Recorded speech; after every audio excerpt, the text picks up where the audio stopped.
Kadenciją baigęs prezidentas Valdas Adamkus nesijaučia turys gausybės laisvo laiko.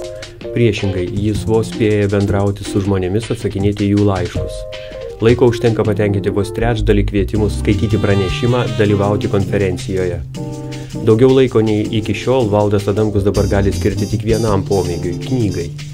Kalbėdamas apie didžiausias per pastaruosius metus valdžios padarytas klaidas, Valdas Adamkus pirmiausia pamini Leo LT sugriovimą, bei taip ir neišsipildžiusias svajones užtikrinti Lietuvos energetinę nepriklausomybę.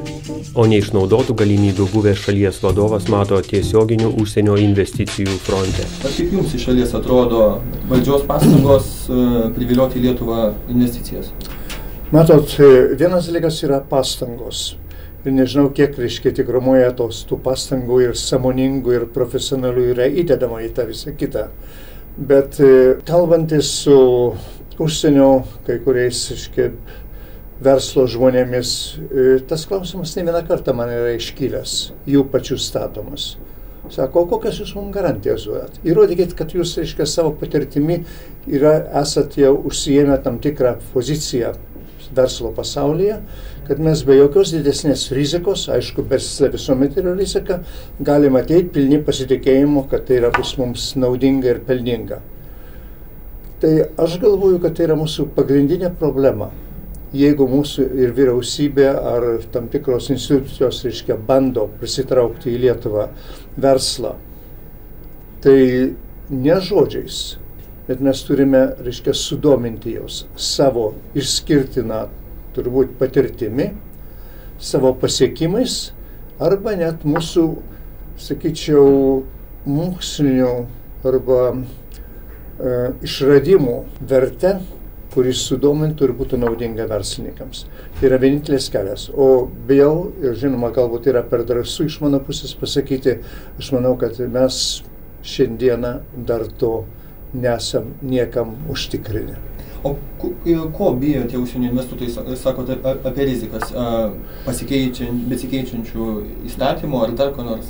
Aš manau, įstatymai yra viena iš tų sričių. Kitas dalykas, mūsų, sakyčiau, mokesčių nepastovumų, kadangi pas mus mokesčiai gali pasikeisti per naktį, ką mes jau turime, turbūt praktikoje jau patys puikiai tą žinome. Ir kitas dalykas, aš manau, ta geopolitinė padėtis irgi nėra tokia, užtikrinta, nes mes priklausome nuo kitų. Gaila man tą pasakyti, mes tampame nuo vieno šaltinio priklausomi. Ir tas šaltinis yra ne kur kitur, bet rytuose. Bandymas, ir čia man turbūt skaudžiausia vieta yra, jau prieš gerą dešimtmetį bandyti sukurti nepriklausomą, sakant, energijos šaltinį, savo pačių rankomis sugriovėme. Ir sugriovėme labai nesenai.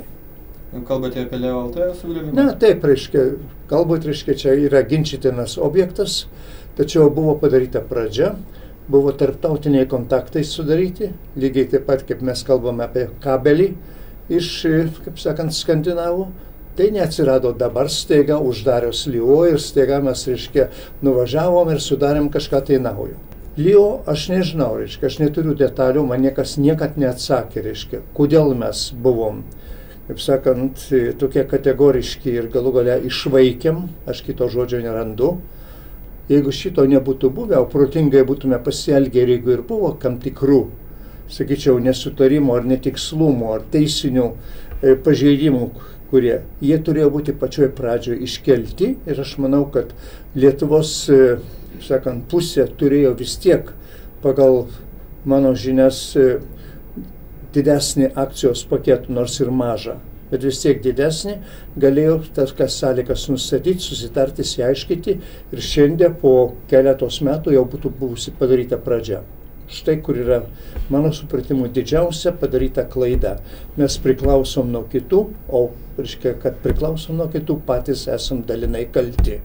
Ir šiandieną, kada mes kalbame apie naujos elektrinės, kaip sakant, statybą, nuo pačių, kaip sakant, pagrindų, tiek laiko praradę, iškyla vėl nauja problema ir klausimas. Jeigu tikrai, o ne blefuojami esam, kad iš vienos pusės, 50 km nuo sostinės statoma elektrinė, iš kitos pusės Karaliaučiuje vėl, reiškia, jau, kaip sakant, buldozeriai žemę verčia. Tai tada tikrai realiai kyla klausimas, ar mums tas trečiasis reaktorius reikalingas, ar ne.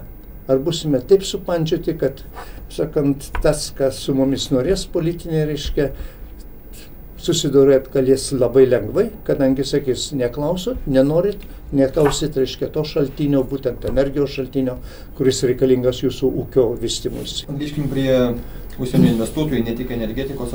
Kaip jums pačiam sekėsi, kai vadovavote valstybei, ieškoti tų užsienio investuotojų? Apskritai ieškojote?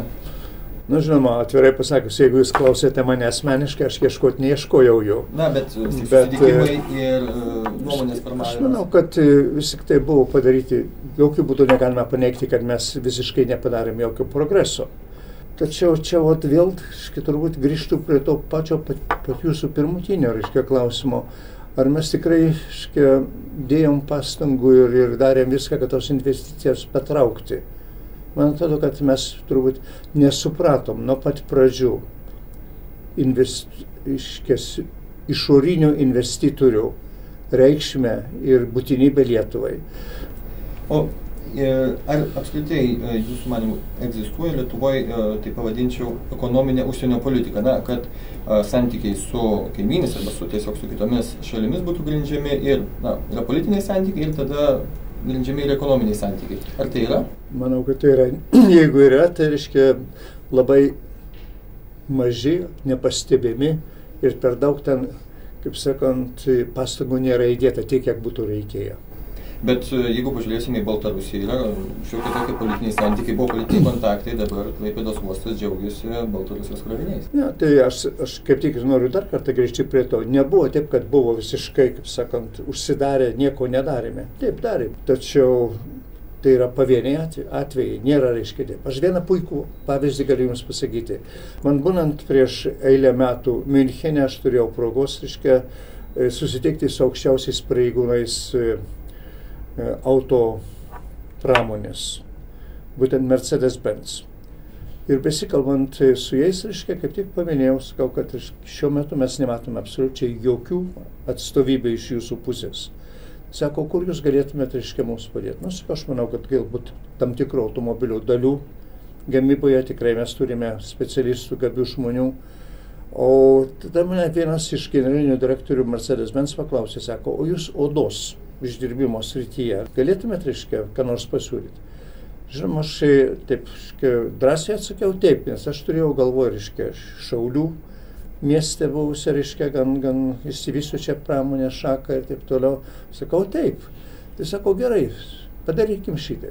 Mums reikalinga, reiškia, odos dirbiniai naujose modeliuose, padengti vairams, reiškia, apvalkalus, sėdinių, audinių ir panašiai.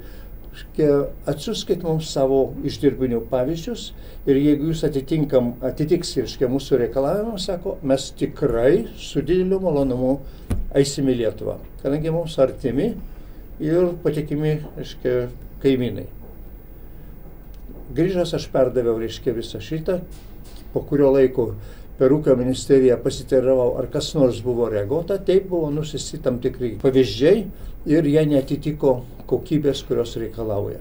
Štai, reiškia, aš manau, kad toks požiūris, kada yra tokia galimybė, aš manau, kad mes tikrai turėjom gerų specialistų, kurie tikrai galėjo pasistengti ir galbūt net padaryti geriau, negu kad jie normaliai dirba, ir būtų galbūt vienas iš tokių, reiškia, gerų pavyzdžių. Deja, mes to nepadarėm. Jau atostogavot Meksikoje šiais metais? Ne, deja, Meksika užsibaigė, reiškia, ir šiemet, reiškia, jau nebuvo jokios Meksikos. Sąlygos yra tokios, kad mano, sakant, jaunystės, mokslo ir, sakyčiau, vienas iš seniausių gyvenimo draugų, su kuriuo kartu leisdavom atostogos, reiškia, sveikata yra tiek pablogėjus, kad jau jisai nepajėgus, reiškia, kartu važiuoti, o mes su Alma dviese, sakant, nenorėjom važiuoti, taip kad Meksikos kelionių ciklas po 20 metų užsidarė. Atostogausite Lietuvoje? Atostogausim, aš manau, kad ir daug gražių vietų yra, kurių dar neaplankėme, nors nemažai jų ir matėme. Ačiū Jums.